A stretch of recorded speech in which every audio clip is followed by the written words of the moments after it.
Alhamdulillah pada hari ini, hari Senin tanggal 11 di bulan September 2023, kita memulai rangkaian penyisihan film pendek Betawi.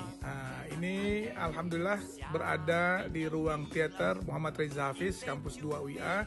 Kita sedang melakukan kegiatan seleksi film pendek Betawi yang akan nanti ditayangkan pada saat hajatan Betawi yang keempat tanggal 16 dan 17 di bulan September, hari Sabtu dan hari Ahad.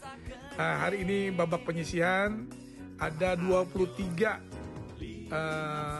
yang film-film yang telah masuk dan akan disisihkan, nanti dipilih 6 film yang terbaik yang akan bisa ditonton oleh para hadirin yang datang di hajatan Betawi yang keempat.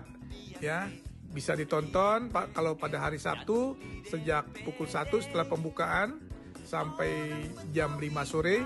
Kalau hari Ahad sejak jam 9 pagi sampai jam 5 sore. Jangan lupa nanti datang pada acara hajatan Betawi yang keempat, hari Sabtu dan hari Ahad tanggal 16 dan 17 September 2023. Tanggalnya 16-17 September di kampus 2 Universitas Islam Asyaf.